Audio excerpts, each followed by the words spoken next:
Bonjour tout le monde, j'espère que vous allez bien et bienvenue pour une nouvelle vidéo.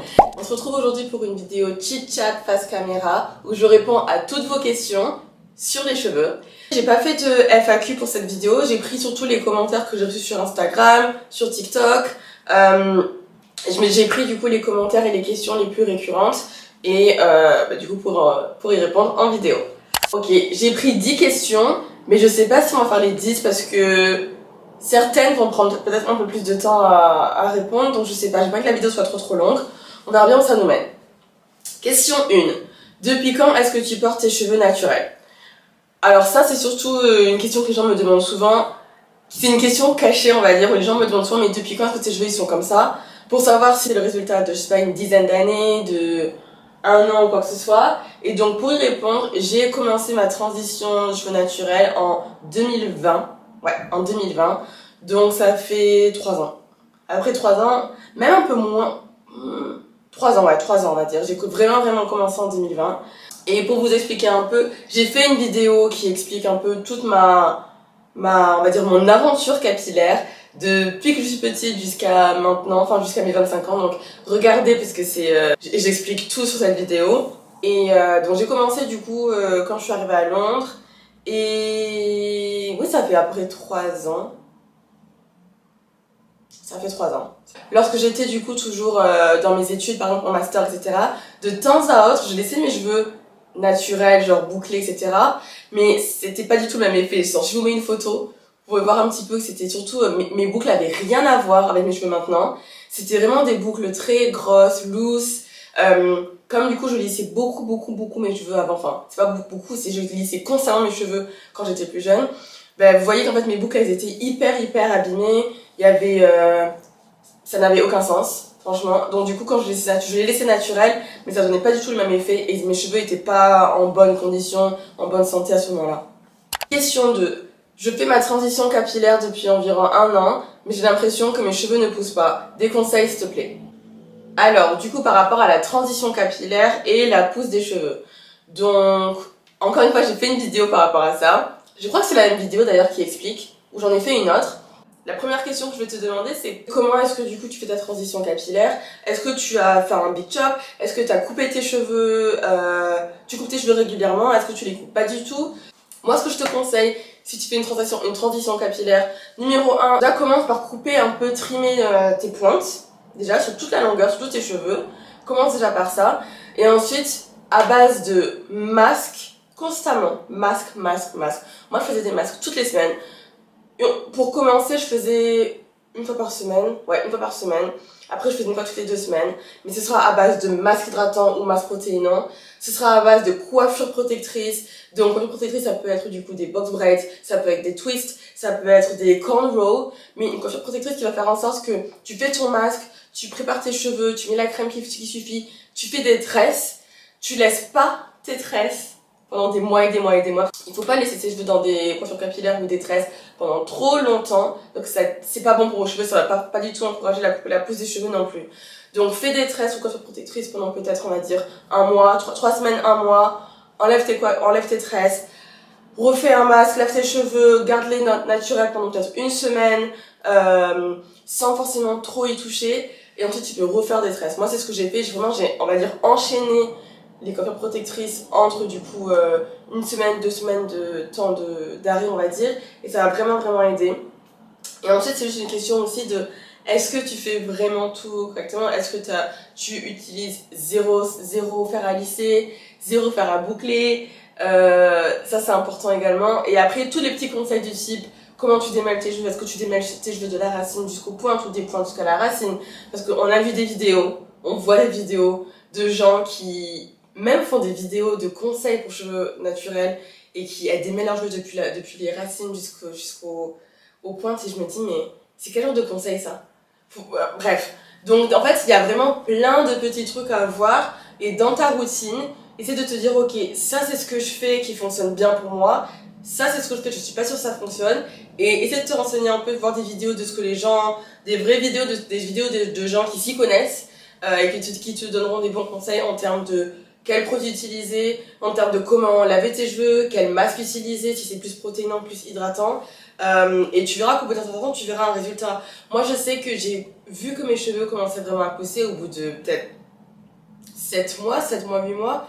Mais juste parce que je coupais régulièrement mes cheveux et mes cheveux étaient vraiment abîmés. Et je voyais qu'ils poussaient un petit peu, mais je veux dire, pousser vraiment au bout de 7-8 mois, on va dire. Troisième question, et c'est une question que je reçois pas mal sur TikTok.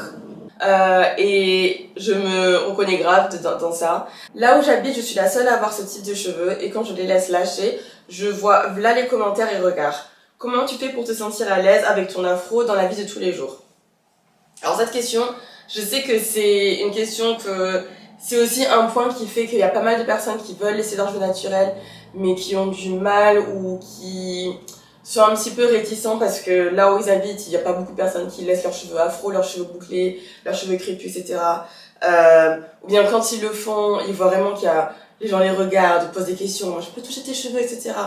Et je sais que c'est quelque chose que moi, littéralement, une des raisons pour lesquelles j'ai laissé mes cheveux bouclés uniquement quand je suis venue à Londres, c'est à cause de ça. Et quand j'y pense, franchement, je suis dégoûtée d'avoir laissé du coup ce type de commentaires et ce type de réactions me freiner dans ma volonté de laisser mes cheveux bouclés.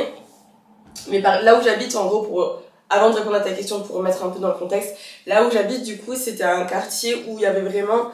Déjà, de base, on était une des seules familles... voilà. Et même dans mon école, je crois que je pouvais compter sur une main le nombre de personnes qui avaient les mêmes cheveux que moi, etc. Et en fait, du coup, déjà, t'essaies de ressembler à tout le monde, des fois de pas forcément porter l'attention sur toi, et tu te dis, ok, ça va donner une impression que tout le monde va me regarder, tout le monde va me toucher, etc. Et des fois, t'as vraiment pas envie d'attirer l'attention sur toi. Je sais également que même quand j'étais en master, ça c'était en 2000, c'était quand? Je sais plus, mais quand même quand j'étais en master, je recevais des commentaires mais vraiment inutiles des gens et des fois tu te dis en fait c'est plus simple que je laisse mes cheveux lissés ou quoi que ce soit plutôt que de mettre un naturel parce qu'après j'ai pas le temps de répondre aux questions, etc. Si je peux te donner un conseil, c'est facile à dire mais vraiment ne porte pas attention à ce que les gens veulent et ce que les gens pensent. Les gens auront toujours des choses à dire sur toi. Que ce soit bien, que ce soit pas bien, que ce soit de la jalousie, que ce soit de l'envie. Les gens auront toujours de quoi critiquer, parleront toujours dans ton dos, parleront toujours sur toi. Donc peu importe ce que tu fais, il y aura toujours des commentaires. Donc autant te focus sur ce que toi tu veux faire et ce que ta volonté de faire les choses et te dire ok c'est le plus important, c'est vraiment ce que je veux. C'est un peu cucu ce que je dis, mais c'est la vérité en fait. Parce que petit à petit si tu te dis ok, je sais que je vais attirer les commentaires, je vais attirer les regards, les gens vont vouloir toucher, etc. Maintenant, c'est à moi de poser des limites également. Donc, ça veut dire que, par exemple, les commentaires que tu sais que tu ne veux pas avoir, que ça te saoule, que tu vas répondre, pose-toi des limites. Si t'as des gens qui y répondent, tu leur dis, ok, par contre, ce genre de truc, en fait, renseigne-toi ou ne parle pas, en fait, si tu connais pas, tu vois ce que je veux dire. Ce qui est compliqué aussi, c'est que souvent, même les générations au-dessus de nous, par exemple, nos parents, nos oncles, etc., souvent, ils ont évolué dans un environnement où on leur a tellement dit que les standards de beauté, c'est vraiment les cheveux longs et lisses. En fait, je comprends que ils ont grandi dans une génération à un moment où on leur disait que vraiment ces cheveux c'était pas normal et que le vrai standard de beauté c'était les cheveux lisses. Donc tu vois, essaie soit d'éduquer les gens si vraiment t'as le temps et que ça te dérange pas et que t'as envie aussi que les gens comprennent. Prends le temps d'éduquer s'ils te posent des questions qui te mettent à mal à l'aise ou si voilà, ils font des commentaires, etc. Tant que c'est bienveillant. Ou juste laisse passer. Les gens qui te regardent, les gens calculent même, essayer de pas calculer. Et après, c'est surtout, tu vois, c'est la confiance en toi. Je sais qu'au début, ce sera un peu compliqué. Tu passes peut-être de cheveux qui étaient constamment lisses à un afro qui, tu vois, est vraiment gros, etc. Mais je pense que plus tu comprendras ton cheveu, plus tu seras à l'aise avec tes cheveux et plus du coup tu te diras ok c'est mes cheveux, c'est moi, c'est qui je suis et plus du coup tu auras un peu plus confiance en toi que tu verras que ce sera plus rock the hairstyle quoi. Quatrième question. Les produits ça coûte tellement cher. Tu conseilles quoi pour celles qui veulent prendre soin de leurs cheveux mais à petit budget? C'est vrai qu'il y a pas mal de gens qui me disent ça a l'air bien ce produit mais ça coûte cher quoi. Et surtout que moi je parle aussi beaucoup de produits qui se vendent en ligne pour ceux qui sont en France, vu que c'est des produits souvent qui sont ici à Londres, au Royaume-Uni, etc. et qui se vendent en France, mais que en ligne. Et du coup, avec les frais de livraison, etc., des fois ça peut être un peu plus cher. Mais alors, je suis d'accord que avant, les produits pour les cheveux naturels, pour les cheveux bouclés, étaient quand même très très chers. Néanmoins, depuis peut-être 1 an, 2 ans, il y a pas mal de produits qui sont quand même abordables. Quand je dis abordable, c'est-à-dire que vous pouvez trouver des bons produits de type un shampoing, un masque, une crème coiffante à moins de 10 €. Par exemple, alors j'ai fait une vidéo la semaine dernière sur mes produits capillaires favoris. C'était il y a 2 semaines, pardon, sur mes produits préférés du moment. Et dans ces produits-là, par exemple, on a Shea Moisture, dont je parle régulièrement. Shea Moisture, ils ont une gamme, la gamme orange, qui fonctionne sur quasiment tout type de cheveux. Je connais pas une personne qui m'a dit que ça fonctionnait pas.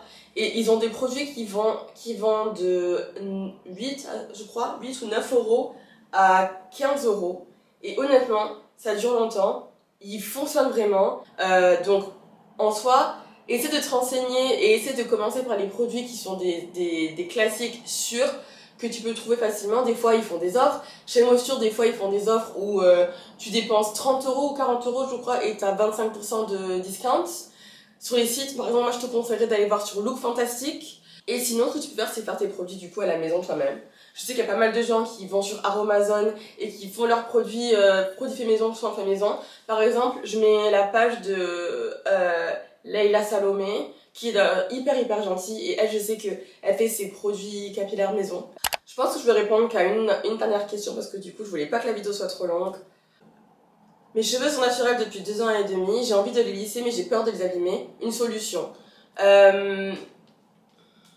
À chaque fois je les dis, évitez les sources de chaleur, évitez de lisser vos cheveux, etc. Un conseil que je te donnerais, ça fait 2 ans que tes cheveux sont lisses, t'as dit. Attends, je vais essayer de regarder à quoi tes cheveux ressemblent.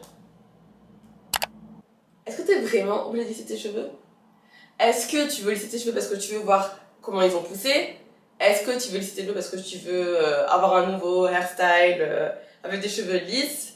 Parce que si c'est pour voir comment ils ont poussé, tu peux voir s'ils ont poussé de manière différente. Quand tu laves tes cheveux, par exemple, tu peux voir la longueur vraiment réelle, sans shrinkage, sorry. Donc shrinkage, c'est quand les cheveux remontent. Si tu veux lisser tes cheveux parce que tu veux vraiment un nouveau style ou quoi, porte des perruques. Franchement, porte des perruques. Les perruques, c'est pas mauvais, hein. Les gens pensent souvent que porter des perruques, ça abîme les cheveux, mais si tu le fais bien, c'est pas mauvais du tout.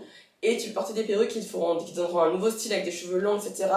Moi, mon conseil, lisse pas tes cheveux. Ou bien, si tu les lisses, lisse-les pour une vraie raison ou pour, je sais pas, moi, si t'es vraiment dans une situation où tu sais comment les lisser toi-même sans les abîmer, ou 2, connais un salon qui pourrait te les lisser sans les abîmer. Je voulais faire une vidéo expliquer comment passer de ses cheveux bouclés à lisser sans les abîmer. Peut-être que je pourrais faire une vidéo sur ça. Mais voilà, regarde du coup quelles sont tes priorités. Donc je pense qu'on va s'arrêter là pour cette vidéo parce que je voulais pas que ça soit trop longue. Dites-moi en commentaire si ce type de vidéo vous plaît, des vidéos un peu plus genre je réponds à vos questions, etc. J'aime bien faire des vidéos astuces et conseils. Généralement c'est sur un topic, un sujet particulier, mais ça peut être cool de répondre à vos questions. La prochaine fois j'aimerais bien faire une vidéo où je réponds à vos questions mais pas du tout liée aux cheveux, peut-être liée à comment je me suis lancée dans la création de contenu, des conseils pour celles qui veulent se lancer également. Dites-moi si ça vous intéresse. Je sais que je fais ça souvent sur TikTok et Instagram, mais genre en format du coup court. Donc si ça vous intéresse, dites-le moi en commentaire. Et je vous retrouve bientôt pour une nouvelle vidéo. Gros bisous.